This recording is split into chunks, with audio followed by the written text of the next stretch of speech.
김종배 시선 집중. 여러분 안녕하십니까? 김종배입니다. 국제 상황을 짚는 GB타임즈 시간입니다. 미국에서 추방된 이민자 수용을 거부하려던 콜롬비아가 9시간 만에 백기투항한 일이 있었는데요. 관세 때문이라고 하죠. 이민자부터 난민, 무역, 영토 확장까지 분야를 불문하고 관세로 세계를 위협하는 트럼프.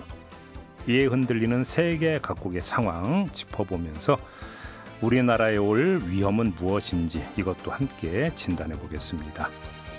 2부에서는 음모론에 빠진 지도자들에 대해서 얘기 나눠보겠습니다. 트럼프와 윤석열 대통령 두 사람을 하나로 묶는 것이 바로 부정선거 음모론인데요. 음모론이 확장되는 배경과 그 후 폭풍 자세히 짚어보겠습니다. 2월 2일 일요일 김종배의 시선집중 광고 듣고 시작합니다.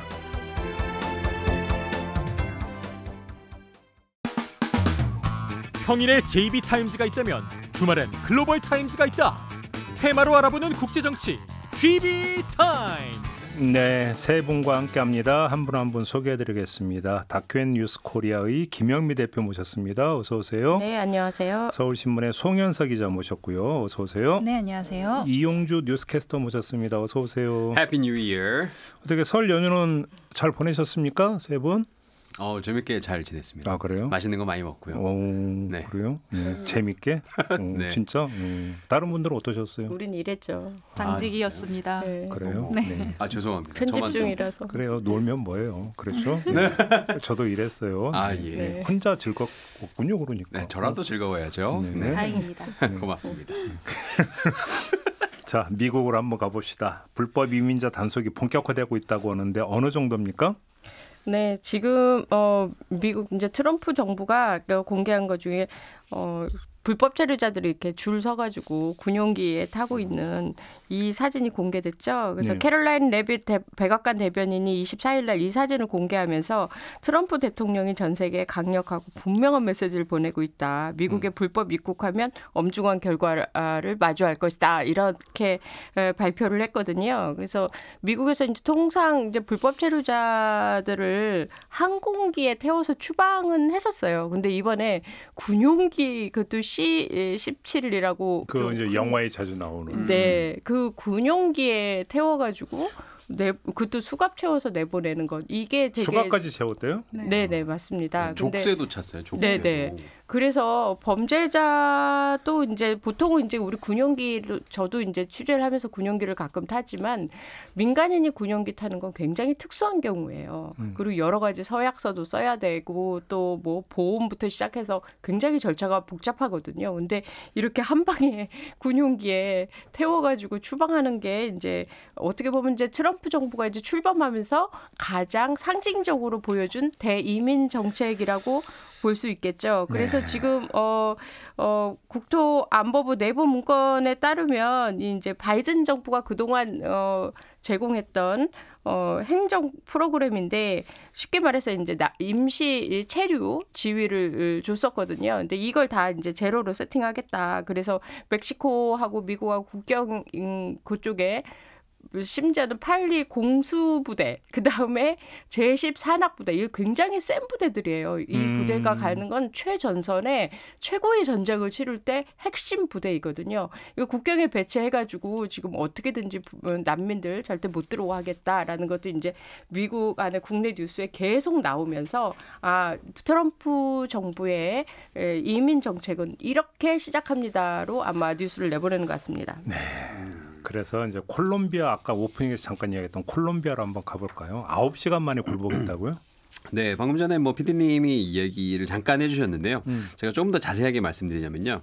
그 백악관 공보비서가 그 사진을 진짜 올렸습니다. 그 말씀해주신 대로. 근데 진짜로 그 불법 이민자, 추방되는 불법 이민자들이 수갑이랑 족쇄를 차서 콜롬비아에서 깜짝 놀라가지고 콜롬비아 그 페트로 대통령이 콜롬비아 이민자들을 너무 범죄자 취급하는 것 같다. 그래서 그 미국 항공기가 콜롬비아 쪽으로 그 불법 이민자들을 실어서 갔는데 콜롬비아 항공 그 영공에서 콜롬비아에서 이거를 입국을 거부를 했어요.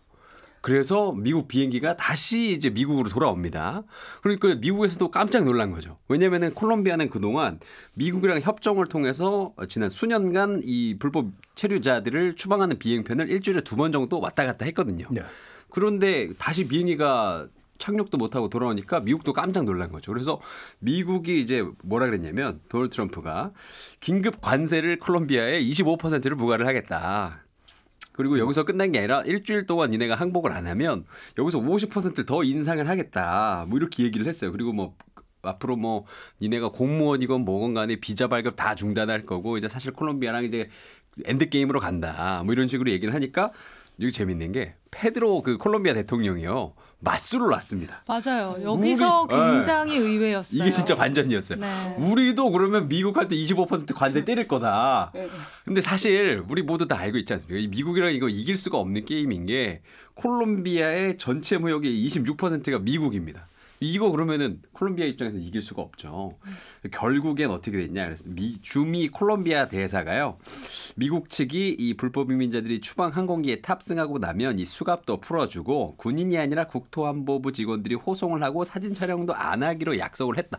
이런 식으로 해서 이제 마무리가 되고 불법 이민자들이 이제 다시 또 돌아온다고 하는데 참 이 에피소드 보면서 이제 앞으로 갈 길이 참 험난하겠다 이런 생각했습니다. 아니 근데 콜롬비아 정부 입장에서는 항공기가 아니라 군용기가 왔다니까요. 네, 맞아요. 군용기가 왔죠. 그러면 우리 영공에 만약에 뭐 일본 군용기가 들어와서 착륙을 하겠다 그러면 우리 해줄 수 없잖아요.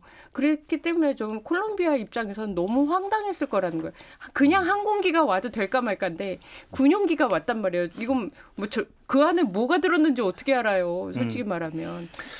그래서 아주 큰 에피소드이긴 했지만 콜롬비아 대통령 맞불 작전 정말 센세이션했습니다. 예. 트럼프가 이제 걸핏하면 관세를 꺼내드는 거잖아요. 제가 네. 송현석 기자한테 여쭤보고 싶은데 언론에 네. 상투적인 비유법이 2가지가 있습니다. 네. 전가의 보도라는 표현이 있고 네. 조자룡 헌칼 쓰듯 한다라는 표현이 있습니다. 트럼프에게 관세는 둘 중에 뭘까요? 이거 너무 어려운데. 그러니까요. 너무 어려운데. 미사일? 근데 둘 다 칼은 칼이에요. 그렇죠? 네, 칼은 칼이죠. 예. 근데 트럼프에게 있어서 관세라는 게 사실 그 드라마 같은 데 보면은 칼은 칼인데 스쳐 지나가는 칼이 있습니다. 장난감 칼? 아니요. 그냥 이제 약간 레이저처럼. 그러니까는 실체는 없는데 이제 위력을 발휘하는 그런 칼이 있어요. 저는 트럼프가 관세를 휘두르면서 항상 이렇게 모습을 보면 그 장면이 조금 떠올랐었거든요. 왜냐하면 트럼프가 이제 그 얘기를 해요. 그 당선인 시절에 자기가 캐나다랑 멕시코에다가 관세를 부과하겠다. 근데 그 얘기 듣자마자 캐나다랑 멕시코가 어떻게 했죠? 바짝 엎드렸어요. 우리 마약이랑 이런 거 다 협조할게. 옛말 틀린 거 없어요. 그러니까 찌르는 칼보다 겨누는 칼이 더 무섭다고. 맞습니다. 지금 그 겨누는 칼이 바로 트럼프의 말과 입인 거거든요. 지금 그런 식으로 휘두르고 있는 거예요. 그러니까는 이 관세라는 칼 자체가 분명히 실체가 있는 것 같지만 실질적으로 실체가 없어요. 왜냐하면 당장 부과된 게 아니거든요. 그런데도 이게 엄청난 위력을 지금 발휘하고 있는 그런 상황인 거죠. 그리고 그 불법 이민자 관련해서 트럼프 정부가 계속 이런 식으로 지금 강경한 정책을 내세우는 데 있어서는 분명히 돈이 들어갑니다. 미국 정부도. 뭐 예컨대 이제 불법 이민자들을 담당하는 부서가 미국 이민세관 단속국 이제 IC라고 하는데 여기에 지금 직원이 한 6천 명 정도 돼요. 굉장히 큰 조직입니다. 그런데 이것도 지금 턱없이 부족한 상황이고 일자리 창출이네. 네, 일자리 창출이죠. 그리고 아까 저희가 원래 군용기는 잘 쓰지 않는다라고 얘기했는데 그런 평상시에는 그냥 일반 항공편으로 갔단 말입니다. 그런데 일반 항공편으로 돌려보내는 비용이 사실 더 들어요.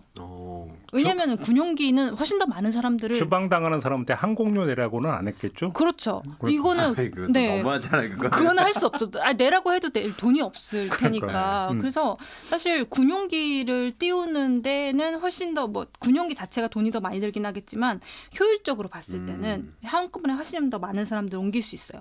근데 항공편으로 계속 돌려보내자니 이것도 비용이 많이 들고 그리고 저희가 아까 잠깐 얘기 나눴지만 그 일부 불법 체류자들은 법원에 법원에 망명 신청을 할 수가 있어요. 네, 그래서 이제 미국에 계속 체류할 수 있는 나에게 기회를 달라라는 걸 법적으로 요구할 수 있단 말입니다. 근데 법적으로 요구한다는 건 이 법적인 문제에 있어서 판결을 내린 판사가 필요하다는 얘기예요. 그렇죠. 근데 지금 현재 이 부분에 매달려 있는 미국 내 판사가 한 500명 정도 되는데 지금 불법 이민자의 규모로 봤을 때는 이게 5,000명까지는 늘어나야 원활하게 불법 이민자를 트럼프의 계획대로 추방할 수 있는 거예요. 또 일자리 창출이네. 네, 또 일자리 창출이죠. 아 근데 그러니까. 그것도 레이큰 라일리법이라고 해가지고 이게 앞으로는 관타나모에 수용 구금하겠다는 예? 거잖아요. 네, 맞아요. 이민자들을 그렇기 때문에 네. 이 이제 앞으로는 우리가 걱정하는 거 저는 이제 트럼프 정부의 이태 이민 정책은 우리가 생각하는 어떤 가장 상식적인 수준을 좀 넘어선다고 생각하거든요. 그래서 아마 판사의 일자리 창출 더 하는데 돈을 쓰기보다는 관타나모에 갔다가 수용하겠죠. 그래서 아마 그렇게 만들지 않을까라고 생각이 되는데 관타나모가 3만 명을 구금할 수 있어요. 네. 일단 그래서 거기서 그리고 쿠바에 있잖아요. 지금 그러니까 미국 영토에서는 반드시 쫓아내겠다라는 의지를 더 강화한 거라고 생각하거든요. 이 관타나모 그렇죠. 얘기 나온 것부터가 벌써 엄청난 겁을 주는 얘기인 거예요. 원래 관타나모가 이제 무슨 뭐 테러범이나 그렇죠. 완전 진짜 사회에서 추방되어야 되는 그러니까 사람들. 그런 사람들 네. 주로 수용했던 곳이잖아요. 네. 근데 거기다가 가둔다고? 네. 근데 거기 사실 트럼프가 그 관타나모를 또 이용할 수도 있다라는 그 생각이 드는 게 예전에 무슨 일이 있었냐면 2020년에 그 트럼프가 불법 이민자 가족 분리 정책이라는 걸 했어요. 그게 뭐냐면 멕시코에서 사람들을 이렇게 담 넘어오는 불법 이민자들 있잖아요. 그때 한때 그게 엄청 유행해가지고 그 담 넘어오는 이민자들이 엄청 많았는데 그때 뭐 했냐면 그 부모, 그 아기를 데리고 오는 그 불법 이민자들 있잖아요. 그 불법 이민자들을 아기랑 분리를 해가지고 그걸 수용을 했었어요. 수용을 하죠. 네, 구금을 했었어요. 그래서 아기들만 있는 수용소가 있고 엄마들만 있는 따로 있는 수용소가 있어가지고 이게 난리가 났었거든요 그때. 너무하는 거 아니냐 그래서 세계적으로 지탄 많이 받고 결국 트럼프도 한 달 만에 이 정책을 없애는데 관타나모 충분히 저는 가능하다고 봅니다. 그리고 이게 관세하고 불법 이민자하고 연관을 시킬 수 있는 그런 고리를 생각을 해보면 최근에 이제 미국에 불법적으로 입국한 이제 외국인들 중에는 뭐 중국이나 베네수엘라처럼 애초에 미국하고 관계가 좋지 않은 그런 국가 출신들이 많잖아요. 근데 이 나라들이 만약에 자국민을 받지 않겠다. 그러니까 차라리 아까처럼 그냥 어쩔 수 없이 받아버리면은 자리에 돌려보낼 수라도 있는데 안 받겠다 그러면 제3국으로 보내야 되는데 지금 이런 상황에서 어느 제3국이 이거를 받아주겠냐는 거예요. 그래서 그리고 이미 사이가 나쁜 중국 같은 나라들은 불법 이민자 문제가 굳이 아니더라도 이미 관세 전쟁이 예고가 되어 있는 상태예요. 어차피 맞게 돼 있는데 뭐 네, 우리가 그렇죠. 굳이 뭐 이렇게 굳이 그렇게 네. 그렇다 보니까 오히려 트럼프가 이제 한 손에는 관세, 한 손에는 불법 이민자를 들고 같이 흔들었을 때 여기 흔들리는 국가들은 애매하게 사이가 좋았던 캐나다 같은 국가들. 이라는 거죠. 여기서 저는 가장 근본적인 의미니까 결국은 미국인들의 일자리를 이민자들이 뺏어서 문제다 이거잖아요. 가장 기본적인 네. 출발점이. 이렇게 쫓아내면 그러면 미국인들의 일자리가 그러니까 정말로 늘어날까요? 저는 그것도 한번 검증을 해봐야 되는 게 아닌가 싶어요. 그래서 저는 여기서 중요한 게 불법 이민자들에 대한 강경한 정책을 과연 현지에 있는 이민자들은 어떻게 볼까? 그러니까. 네, 이게 사실 되게 중요하다고 보거든요. 근데 트럼프 일기 때도 그랬고 이번 재선에도 그랬고 트럼프는 히스패닉이 자신에게 투표할 거라는 굉장히 큰 자신감이 있었습니다. 히스패닉계가 대부분의 그 이민자들을 차지하고 있는데 네. 굉장히 그 자신감이 엄청 컸어요. 그래서 저 근자감은 무엇인가를 찾아보니 일단 뭐 종교적인 이유가 가장 크고요. 그리고 경제적인 문제에 있어서도 바이든 전 행정부나 이제 진보적인 정책들은 일단 우리 모두가 같이 함께 잘 살자 약간 이런 거였는데 이게 이민자들 입장에선 전혀 도움이 안 되잖아요. 내가 나눠줄 게 있어야 같이 나누고 잘 사는 건데 일단 내가 나눠줄 게 없는데 뭘 나누고 같이 잘 살겠냐. 이런 주장이 와닿지가 않는 거예요. 그런 의미에서 오히려 불법 이민자들을 강경하게 막아서는 트럼프 정책에 찬성표를 던지는 게 이민자들이다. 라는 것도 사실 미국 특유의 그런 사회적 현상이죠. 알겠습니다. 이번엔 중동으로 가보죠. 중동에도 지금 불똥 튀고 있다면서요.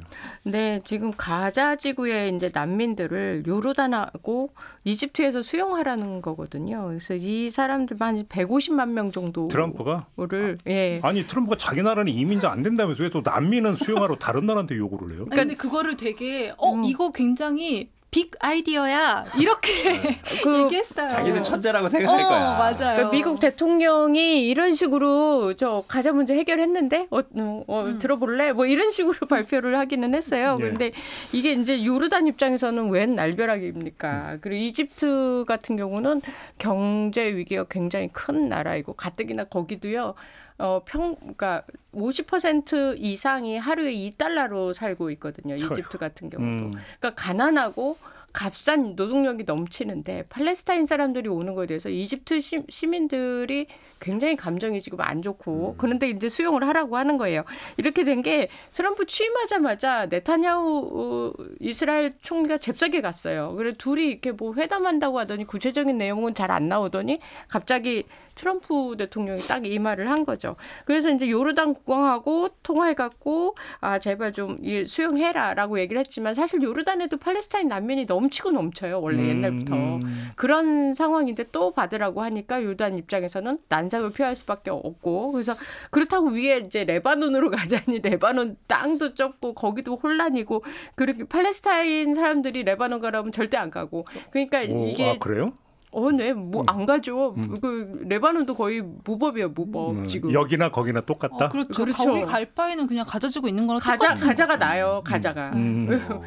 네, 그래서 그런 상황이기 때문에 트럼프가 내놓은 새로운 이런 중동 난민 정책이라는 게 사실은 현실성이 없다라고 생각을 하고 지금 오히려 그거는 이제 팔레스타인 사람들 입장에서 인종 청소 아니냐. 그리고 이스라엘 입장에서는 땅을 더 확보하기 위해서 인간들을 일단 치우자는 거 아니냐라고 받아들이는 중인 거죠. 아니 그러니까 백반양보에서 인류의 차원에서 난민 수용 얘기는 꺼낼 수 있다고 치더라도 트럼프가 입에 올릴 건 아닌 것 같아요. 저는. 아니 나라까지 지명해서 줬다니까요. 그러니까. 요르단하고 이집트로 그러니까 가라고. 그게 요르단, 이집트가 물론 이 가자지구에서 가장 근접한 국경들이긴 그 나라들이긴 한데 저는 여기서도 굉장히 조금 이질적이었던 게 처음에 얘기하기로는 중동이었어요. 중동 국가가 조금 나눠서 수용하는 게 어때라고 얘기를 했는데 그 와중에 이집트와 요르단이 나온 거예요. 근데 사우디는 안 나옵니다. 네, 여기서 너무 차별적이죠. 사우디는 또 요구했겠죠. 기름값 내리라고. 그렇죠. 근데 사우디하고는 또 약간 이게 찬물과 따뜻한 물이 왔다 갔다 하는 그런 관계잖아요. 그렇죠. 그렇다 보니까 미국이 억지로 얘네한테 넘길 수는 없어. 그러니까 만만한 요르단하고 이집트한테 니들이 가자지구 사람들 받아. 네. 이렇게 된 거죠. 그러니까 트럼프의 모드를 한마디로 정리하면 MBC 유명 프로그램 제목이다. 나 혼자 산다. 맞습니다. 이거 아닌가요? 네. 아니 나 혼자 살겠다 아닙니까? 이 정도면은? 아니 살겠다가 아니라 본인은 산다. 그냥 아예 단정을 하고 있잖아 지금. 그래서 우리가 지금 이제 계속 간과하면 안 되는 부분 중에 하나가 아까도 말씀드렸던 거랑 좀 맥이 통하는 부분인데 국내에서 우리가 봤을 때는 아니 트럼프 이렇게 진짜 나 혼자 산다 해도 돼? 라는 생각을 하지만 생각보다 많은 사람들이 트럼프의 이런 정책을 미국 내에서 지지하고 있고 그런 표를 보내고 있다라는 거죠. 그걸 원해서 대통령에 당선시킨 거나 마찬가지인데. 한 곳만 더 가볼까요? 덴마크는 요즘 어떻대요? 덴마크 비상입니다. 그린란드 때문에. 네, 아주 비상입니다. 네, 트럼프가 대선 후보 시절에 계속 이 그린란드에게 침을 흘렸잖아요. 네. 그래가지고 결국에는 이 당선이 된 뒤에 메테 프레데릭센 이 덴마크 총리랑 전화 통화를 하게 됩니다. 근데 이 전화 통화에서요, 이 덴마크 총리가 되게 유하게 이야기를 했대요.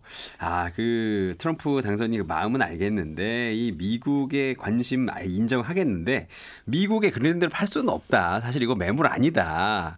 그러니까 우리 그린란드 안보 강화를 위해서 우리 협력을 하자. 우리 같은 나토 아니겠니? 뭐 이런 식으로 굉장히 유하게 이야기를 했대요. 그런데 트럼프가 여기에서 굉장히 공격적으로 맞수를 넣는 게 그거 왜 안 팔어? 뭐 이런 얘기를 하고 그거 얼만데? 뭐 이런 얘기를 하고 안 되면 우리 관세가 있는데 뭐 이런 식으로 얘기를 해서 그 통화를 같이 듣고 있던 관계자들이 이거는 실질적인 위협으로 느꼈다는 거예요. 좌불안석했다고 하죠. 네. 이거는 이게 그냥 뭐 어중뛰게 이거는 위협은 너무 순한 용어예요. 공갈. 공갈 협박. 공갈 협박이죠. 네. 완전 공갈 협박으로 느껴서 이거는 진짜 실질적인 위험이 된다라고 덴마크 측에서는 판단을 했고요. 네, 결국에는 어떻게 됐냐면 덴마크가 북극에다가 3조 원 규모의 방위비를 투입하겠다고 발표를 했습니다. 그리고 나서 또 이제 총리님이 덴마크 총리님이 급하게 독일, 프랑스, 벨기에를 지금 현재 방문하고 있어요. 그래서 옆에 우방국들 가가지고 야 트럼프 어떻게 할 거야? 이 계속 물어보고 다니는 거예요. 아니 유럽은 그동안 푸틴 때문에 괴로웠거든요. 러시아가 공격해 와서. 근데 이제 트럼프가 공격해 오는 거예요. 이제 원조 강대국은 사실 유럽이었거든요. 근데 이제 나중에 생기는 애들이 나를 굉장히 공격한다. 유럽의 자존심 문제다. 이렇게 보여지는 것 같아요. 이거 남 얘기도 하면 안 돼요. 지금 우리한테 닥칠 맞아요. 미래일 수도 있어요. 맞아요. 지금 전망을 해주세요. 네, 이게 지금 뭐 트럼프가 우리나라한테도 이제 관세를 어떻게 할 것이냐가 굉장히 큰 관심인데 최근에 언급된 거는 한국 세탁기였죠. 한국 세탁기 덤핑 때문에 미국 공장이 문을 닫을 뻔했는데 나 덕분에 산 거야. 이제 이런 얘기를 대놓고 합니다. 근데 여기서 중요한 거는 여기서도 가짜 뉴스가 나와요. 가짜 뉴스를 트럼프 대통령이 본인 입으로 이야기를 합니다. 본인이 당시에 뭐 75% 100%까지 뭐 관세를 올렸다라고 얘기를 하는데 아니었어요. 그렇지 않았습니다. 2018년, 2017년 당시에 그 한국 세탁기에 대한 긴급 수입 제한 조치가 생겼을 때는 당시에 120만 대까지는 20%, 120만 대 초과 물량은 20%, 50%까지 관세를 부과하는 거였는데 그게 이제 2023년까지 이어졌다가 그때 세계무역기구가 한국 정보 제소를 받아주면서 이제 종료가 됐거든요. 근데 트럼프가 이거를 지금 허세를 굉장히 많이 부리고 있는 거예요. 사실 50% 관세를 넘지 않았는데 이게 이제 아까도 얘기했던 것처럼 이제 트럼프는 관세에 대해서는 본인의 입과 이 말이 무기라고 생각하고 일단 던지는 겁니다. 그래야지 한국도 다른 나라들도 이러다 우리 진짜로 베일 수 있겠는데 아까 말한 겨누는 창이 되는 거죠. 그러니까요. 먼 훗날의 얘기가 아닙니다. 금방 닥칠 수도 있습니다. 경계 바짝 해야 되는데 지금 우리 정부 기능이 너무 떨어져 있어갖고 참 그게 문제입니다. 자, 1부는 좀 이렇게 마무리하고요. 다음 주제로 넘어가 보겠습니다.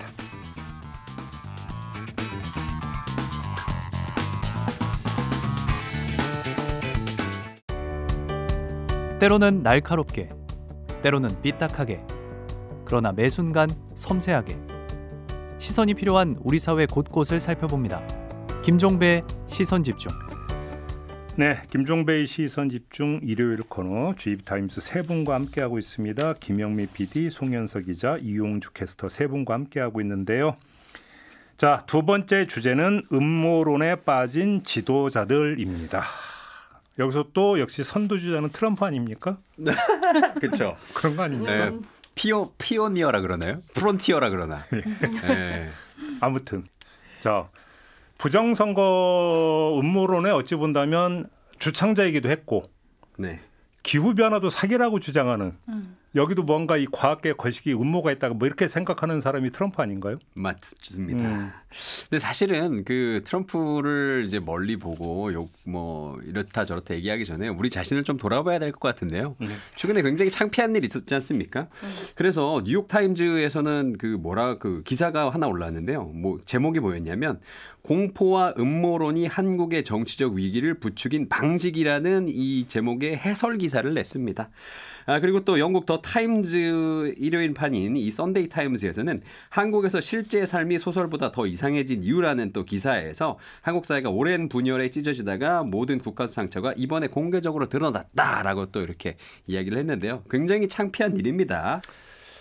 자, 부정선거 음모론을 한번 좁혀서 볼까요? 일단 저는 궁금한 게 트럼프는 부정선거가 정말 있었다고 믿었을까요? 아니면 그렇게 이용을 했을까요? 어떻게 생각하십니까? 저는 개인적으로 트럼프가 이용을 했다고 생각을 해요? 네, 보는 쪽입니다. 왜냐하면 이게 저희가 이제 이걸 준비하면서 제가 예전에 기사도 썼었지만 베네수엘라 같은 경우는 최근에 지금도 그 지난해 7월에 있었던 대선에서 부정선거론이 나오면서 현재 대통령이 마두로 대통령하고 당시에 야권 주자하고의 이 서로 지금 두 사람이 당시 대통령 선거에서 이긴 사람은 나야라고 주장하고 있는 상황이거든요. 근데 이 배경에는 부정선거론이 있어요. 근데 여기는 진짜로 부정선거가 있었습니다. 아니 진짜 여기는 베네수엘라는 네. 이 국제사회에서 국제 기구들이 네. 혹은 이제 그런 조사 단체들이 베네수엘라의 선거가 얼마나 부정적이고 혹은 이제 공정하지 못한지에 대한 지표를 이렇게 만들었는데 굉장히 하위권에 있는 나라거든요. 그러니까 여기는 정말로 그 부정선거가 일어날 가능성이 굉장히 높은 곳인 거예요. 예. 이런 나라라면 상관이 없는데 그렇지 않은 미국이나 한국이나 이런 나라에서 나오는 부정선거라는 게 과연 어느 정도의 신빙성을 가지고 있느냐라고 봤을 때는 사실 어느 누구도 쉽게 인정할 수가 없거든요. 근데 여기서 혹시나 오해가 있을 것 같아서 베네수엘라 같은 경우에는 이 선거 시스템 자체가 굉장히 그냥 없다고 봐야 되기 때문에 맞아요. 베네수엘라는 투표율이요 112%가 나온 나라예요. 아니 그리고 저도 그때 이제 취재를 갔는데요. 그 아예 시스템이 없고 그것도 개표하는 것도 정확하게 뭐 언제부터 시작하는지도 안 알려줘요. 그러니까 막 굉장히 오래 걸리고 갑자기 마드로 뭐 이래서 저 투표한 세보기는 세봤나 이런 생각이 들 정도로 맞아. 진짜 부정선거거든요. 그러니까 개표 결과가 완벽히 나오기 전에 이미 발표가 났어요. 대통령 네. 발표가 나고. 근데 그런 시스템이면은 우리가 어떻게든 부정선거 그래 인정할 수 있지 하는데 그게 아니잖아요. 미국은 한국도 마찬가지고 그게 아닌 나라에서 나오는 부정선거론은 말 그대로 론이다. 주장이다 이거잖아요. 네. 알겠습니다. 부정선거 음모론은 많이 나왔으니까 그렇다 치고 다시 트럼프로 좀 연결을 해서 오바마의 태생 갖고도 막 음모론 피고 이러지 않았습니까? 네, 그때 2008년에 오바마가 대선에 나왔을 때 이걸 이제 버서리즘이라고 하죠. 태생을 걸고 넘어지는 버서리즘 주장이 있었는데 이걸 완전히 자기 것으로 이용해서 대선 주자로 들어왔던 인물이 트럼프였던 거죠. 네. 그리고 이 당시에 트럼프 말 자체에 어폐가 있었던 게 이렇게 얘기해요. 오바마는 하와이 출신이 아닐 수 있어. 출생 기록이 없어. 근데 있을 수도 있겠지만 이게 뭡니까? 아니면 말고 정말 책임감 없는 음모론 자체가 사실 그렇죠. 책임감이 없는데 놀랍게도 당시에 갤럽 조사에서 미국인의 38%가 오바마는 진짜로 미국 출생이 아니라고 믿었다는 거예요. 네, 그리고 당시에 오바마를 둘러싼 이런 버서리즘을 통해서 트럼프가 이제 정치적인 인지도를 높였던 거고 이거를 이제 여론이 자신에게 유리하게끔 그렇게 만들었던 사례인데 그리고 지난 대선 때는 이제 똑같은 패턴으로 카멀라 해리스를 이제 후보를 공격을 했죠. 근데 그럼 왜 이 버서리즘 자체가 트럼프에게 이렇게 어떤 큰 영향을 미쳤을까라고 생각을 해보면 사실 한국하고 비교했을 때는 한국은 단일 민족이잖아요. 그러니까 이게 이렇게 인종이나 그러니까 예를 들면은 어느 지역 출신하고 어느 지역 출신의 계급이 다르다 이런 얘기가 없잖아요. 우리는 있을 수가 없잖아요. 근데 미국 같은 경우는 어떤 인종이고 어떤 출신인가에 따라서 계급이 달라지는 걸 충분히 역사적으로 경험한 그런 사람들입니다. 그렇다 보니까 인종차별이 너무나 생생하게 존재를 하고. 그 오바마 얘기 제가 잠깐 해드리자면 제가 그 당시에 미국에 있었거든요. 그래서 미국이 오바마가 당선되는 걸 2008년에 봤습니다. 그 당시에 그 현지 분위기는 뭐냐면 오바마의 미들네임 중간 이름 있잖아요. 그게 공개가 되면서 이게 파장이 커졌어요. 오바마 중간 이름 혹시 아세요? 버락 오바마 사이에 뭐가 있었죠? 네, 뭐가 있어요. 후세인이에요. 그러다 보니까 미국인들은 후세인 하면 떠오르는 사람 그 코스염 아저씨 한 명 있잖아요. 그러니까 그 생각이 나면서 사담 후세인? 네. 진짜로 이 사람 뭐 우리나라 그 미국 사람 아닐 수도 있다. 여기부터 시작이 돼서 트럼프가 거기서부터 이제 스노우볼을 이제 굴리기 시작을 한 거죠. 아니, 근데 트럼프가 지금 믿었던 음모론이 또 그것만 있는 게 아니라 케네디 대통령 암살. 그다음에 킹 목사 암살 이거에 대해서 지금 기밀 문서 공개 명령을 내리면서 모두 밝히겠다고 했다는데 그럼 이것도 알려진 거와는 다른 음모가 있었다. 이걸 믿고 있다는 얘기 아니에요? 그 얘기가? 그것뿐만이 아니라 이제 외계인까지. 네, 그렇죠. 외계인까지. 그러니까 파충류 외계인이 인간 분장으로 산다고 이거? 진짜로 외계인이 이제 국내 그 미국에 들어와서 뭐 사람들을 납치하려고 시도했다. 뭐 이제 이런 얘기들에 대한 어떤 진실 그 정보를 공개하겠다 이건데 트럼프가 주장하는 그 음모론 중에 가장 대표적인 게 큐어넌하고 딥스테이트인 거잖아요. 근데 딥스테이트 같은 경우에는 이제 정말 우리말로 하자면 비선실세, 그림자 정권 이제 이런 건데 이게 사실 역사를 간단하게 살펴보면 20세기 초에 서방에서 시온 장로 의정서라는 문건이 이제 발견이 되죠. 네, 이게 결국은 나치 독일이 유대인을 학살하는 명분이 됐는데 이 미국에서는 버락 오바마 행정부 때 미국 백인 민족주의자들이 이 딥스테이트 딥스테이트를 언급을 하면서 연방 정부 내에 숨겨진 세력이 있다. 이제 이런 음모론을 내놨었고요. 그리고 트럼프 대통령이 재선에 실패했을 때 2020년에 당시 부정선거론이 나왔을 때도 의사당 폭동을 일으킨 사람들 사이에서는 이 트럼프를 제거하려는 딥스테이트의 세력이 움직이고 있다라는 음모론이 굉장히 많이 퍼져 있었단 영화 말입니다. 너무 많이 본 거 아니에요? 그렇죠. 이게 이제 의사당 폭동의 배경이 될 정도였다는 거죠. 그래서 이 딥스테이트라는 거는 결국은 트럼프 뜻에 반대하는 어떤 이전 정부 사람들을 제거하겠다라는 뜻으로 현재는 해석이 되잖아요. 근데 이게 이제 트럼프가 이거 딥스테이트에 굉장히 좀 목숨을 걸 것처럼 이렇게 강조하는 이유 중에 하나가 일단 일기 때 주요 참모들한테 뒤통수를 좀 많이 맞았습니다. 그렇죠. 네, 그렇다 보니까 왠지 좀 정치 보복을 해야 되는데 명분이 없잖아요. 그냥 내 말을 안 들었다는 이유로 잘라버릴 수 없으니까 여기에 이들도 조종받았다. 그렇죠. 음모론을 갖다 붙이는 겁니다. 음모론을 갖다 붙이는 건데 이 딥스테이트를 사실 이런 얘기가 있어요. 이게 실존하는 건 맞아?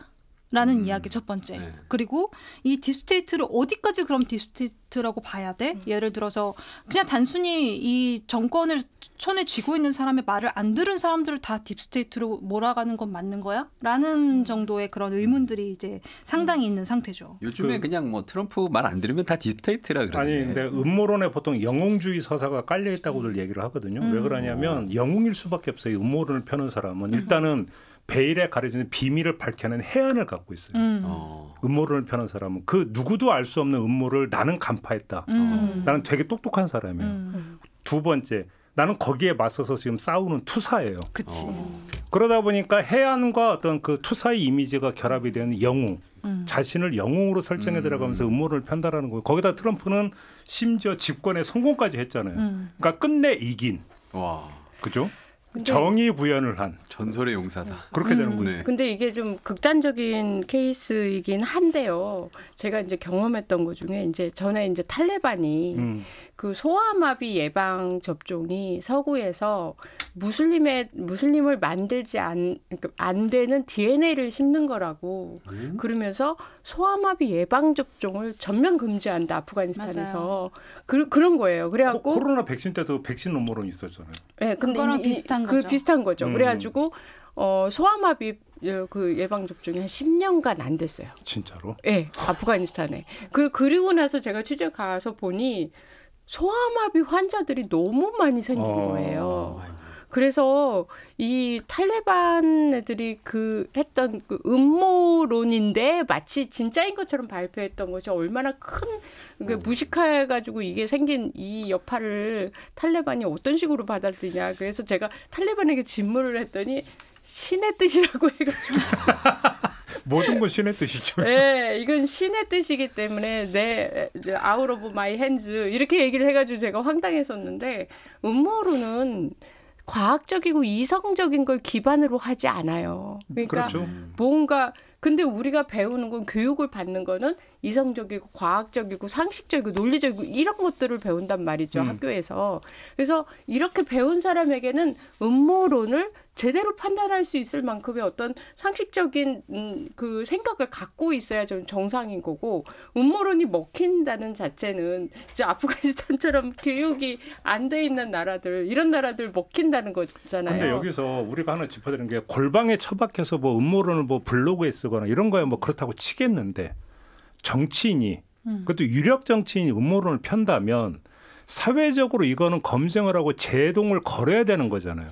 그러니까요. 근데 왜 이게 안 되는 걸까요? 그러니까 이게 아까 저희가 얘기했던 그 불법 이민자 정책에 대해서 생각했던 것보다 이렇게 비인간적으로 나오는 이 정책에 동조하고 찬성하는 사람들이 많다고 저희가 이 부분을 간과해서 안 된다고 얘기를 했던 것처럼 이것도 저는 같은 상황인 거예요. 왜냐하면 딥스테이트를 그러니까 이 트럼프하고 의도하고는 관계없이 어떤 새로운 정치 세력이 등장을 했을 때 외교나 안보에 있어서 너무 고인물들이 이제 기성 세력이 되고 이 기성 세력이 결국은 딥스테이트로 넘어간다라는 어떤 논리가 있는 거거든요.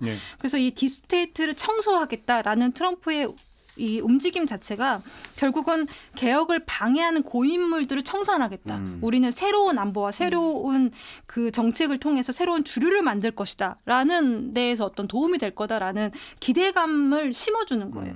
그렇다 보니까 뭐 이 딥스테이트라는 음모론의 사실 여부를 떠나서 국가나 사회에 비공식적으로 영향을 미치는 어떤 집단 그리고 어떤 사람들을 딥스테이트라고 칭하고 이걸 정리하겠다고 했을 때 좋아하는 사람들이 있는 겁니다.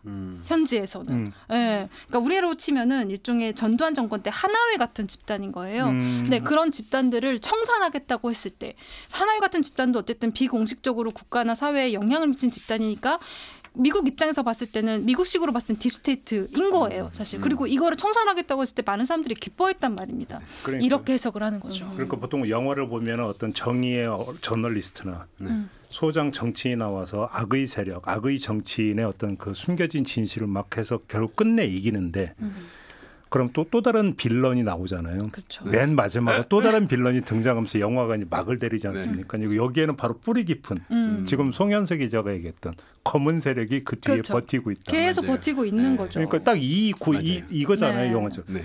근데 멀리 가지 말고 네. 우리나라로 한번 좀 좁혀서 윤석열 대통령 말이에요. 네. 부정선거 음모론은 뭐 더 설명이 필요 없고 김진표 전 국회의장이 펴낸 책을 보면 이태원 참사 같은 경우도 사실 음모론 비슷하게 이야기를 했다라는 게 이제 그 공개가 돼서 논란이 된 바가 있지 않습니까? 네, 맞습니다. 근데 저는 그걸 보면서 가졌던 의문이 검사 출신이잖아요. 네. 검사라고 한다면 검사가 갖고 있는 직업적 소양이라고 하는 것이 오직 증거로만 판단을 내린다라는 거잖아요. 그래서 그 누구보다 검사 출신은 음모론에 잘 안 빠져야 되고 그래야 될 것 같은데 아니었단 말이에요. 이걸 어떻게 봐야 되는 걸까요? 저는 개인적으로 아직도 사실은 서울 시내에서 그런 사건이 벌어졌다는 게 믿겨지지가 않아요. 근데 믿겨지지 않는다고 해서 그런 일이 뭐 음모로 인해서 일어났다라고는 생각하지 않는데요. 누군가는 좀 그렇게 생각을 하는 것 같아요. 그래서 뭐 그 사건이 일어났을 때 뭐 극우 유튜버 쪽에서 뭐 누군가 뭐 기름을 뭐 바닥에 뿌리고 다녔다느니 뭐 뒤에서 뭐 밀어는 노란 머리가 있었다 뭐 이런 것들이고 초기에 잠깐 나왔었는데 거기에 꽂혔던 거잖아요. 그렇죠. 그래가지고 근데 이게 생각해 보면 여러분들 기억하실지 모르겠지만 인터넷 초기에는 애들이 인터넷 막 하고 있을 때 어른들이 그런 얘기를 했습니다. 인터넷에 있는 거 다 믿지 말라고. 근데 요즘에는 애들이 어른들한테 그래요. 아 제발 엄마 아빠 인터넷에 있는 거 참 믿지 말라고. 그러니까 이제 시대가 좀 바뀐 것 같아요. 어른들이 인터넷을 너무 믿기 시작했어요. 이거 어떻게 하면 좋습니까? 그러니까 이거를 이 어떤 현상이 이제 벌어졌을 때 스스로 판단하는 능력을 이제 다들 가지고 있잖아요. 사람으로 태어나서. 게다가 이제 대통령 같은 경우에는 검사 출신이고 그러면은 훨씬 더 이제 말씀하신 것처럼 사건을 굉장히 객관적으로 증거 위주로 봐야 되는 그런 걸 가지고 있는 건데 가지고 있어야 하는데 저희가 AI 얘기할 때 특히 저 같은 경우에는 이제 회사에서 기사를 쓰면 기사가 다 포털에 나가잖아요. 그러면은 이게 어떻게 노출이 되는지에 대해서 궁금해할 때가 너무너무 많아요. 그러니까 사람들이 알고리즘에 의해서 이게 노출이 될 텐데 그럼 어떤 알고리즘에 의해서 이게 움직이는 것인가? 예를 들면 미국에서는 이게 그 알고리즘이 흑인 백인을 가린다라는 얘기가 나오잖아요. 알고리즘이. 그럼 왜 알고리즘은 AI가 흑인 백인을 가리냐? 결국은 이걸 만드는 게 사람이기 때문이다. 인 거거든요. 그러니까 이 부분에서 마찬가지예요. 비록 이 사람은 검사 출신이고 굉장히 사실 객관적으로 봐야 되고 증거 위주의 어떤 이걸로 사안을 판단해야 된다고 배웠지만 사실상 이거는 정보에 의한 것이고 이 밖에 본인이 직접 판단할 때는 개인의 성향을 사실 주입할 수밖에 없는 상황인데 여기에서 이 개인의 성향이 이제 완벽하게 드러났다라고 보여지는 거죠. 저는 개인적으로 여기에는 피해망상에 깔려 있다고 보는데요. 자, 한번 윤석열 대통령 부정선거 음모론하고 이태원 참사 음모론만 갖고 한번 얘기를 해볼게요. 여기서 공통점이 뭐냐면은 자, 부정선거 음모론 이거예요. 민주당은 자기의 어떤 그 관점으로 봐서는 용납이 안 되는 정치 집단이에요. 얼핏하면 탄핵하고 그렇죠. 예산 깎고 예산 농단이라는 표현까지 썼잖아요. 불의의 세력이에요. 근데 불의의 세력인데 압도적 다수당이 됐어요. 인정이 안 되는 거예요. 그래서 그러면 이 압도적 다수당이 됐던 것은 음모의 결과가 아니고서는 인정이 될 수가 없는 거예요. 그러니까 뭐냐면 본인한테 불리한 상황에서 그러니까 어떤 피해를 받고 있는데 피해라고 하는 것이 정당한 어떤 승부의 결과가 아니라 어떤 음모의 결과가 돼야 되는 거예요. 자신한테. 이태원 참사 같은 경우도 그것이 결국은 정권에 대한 부담으로 돌아왔어요. 그래서 결국은 정권에 대한 책임 문제가 제기가 되는 건데 내가 왜 이걸 책임을 져요? 이것도 부당한 거야. 그러면 이것도 이 어떤 참사가 발생한 원인을 다른 데서 찾아야만이 정권 책임론에서 빗겨날 수가 있는 거죠. 그러니까 맞아요. 이것이 뭔가 거대한 음모의 결과가 돼야 되니까 나는 뭐가 되냐면 희생양이 돼야 되는 거죠. 희생양이 돼야만 자기 정당화가 가능하다는 거죠. 저는 지금 심리학자의 이야기를 듣는 줄 알았어요. 왜냐하면 심리학적으로 네. 음모론에 잘 빠지는 사람들의 패턴을 분석을 해보니까 일단은 자신이 대단한 존재로 인정받아야 하는 사람. 과대망상에서 피해망상이 나오는 거죠. 그렇죠. 이제 자신이 분명히 나는 대단한 존재이고 그런 존재로 인정을 받아야 되는 사람이 훨씬 더 음모론에 잘 빠진다고 네, 되어 맞아요. 있어요. 예. 왜냐하면 말씀하신 것처럼 어떤 일이 벌어졌어요. 그런데 이게 내가 예상했던 방향이 아니에요. 그러면은 나는 잘못이 없다고 일단 해명이나 변명을 해야 되는 거예요. 그런데 그러려면 나 대신 비난받을 어떤 대상을 찾아야 되는 거죠. 여기에서 이제 그 음모론을 투입을 하는 거예요.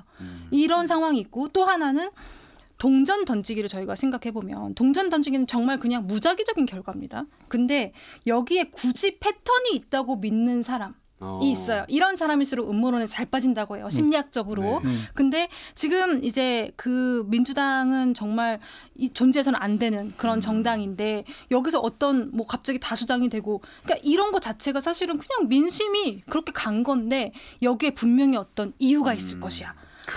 그거를 찾다 보니까 결국은 음모론으로 갈 수밖에 없는 거죠. 우연을 믿질 않는. 그렇죠. 우연이나 혹은 그냥 필연도 우연도 믿지 않는 거예요. 이런 성향의 사람들, 음모론을 좋아하는 사람들. 그러니까 얼핏 생각하면 대통령 같은 경우는 대한민국사에서 가장 최고급 기밀 정보를 가장 많이 어떤 접근할 수 있는 지위에 있는데 어떻게 음모론에 빠질 수 있느냐. 보통 이렇게 쉽게 생각할 수 있죠. 그런데 정반대로도 볼 필요가 있는 거죠. 정치인은 끊임없이 평가와 심판에 노출되어 있다는 것이죠. 그러니까 수시로 평가받고 수시로 심판받는 존재인데 뭐냐면 거기서 내가 진다. 우리 세력이 진다라고 하는 것들은 언제라도 발생할 수 있는 건데 그거를 승복해버리면 어떻게 정책 동력이 떨어지는 거거든요. 그러니까 이거를 인정을 하기가 쉽지가 않다라는 거예요. 그러니까 인정을 안 하는 방법이 뭐냐면 음모의 결과로 그 승부의 결과를 해석을 하는 거죠.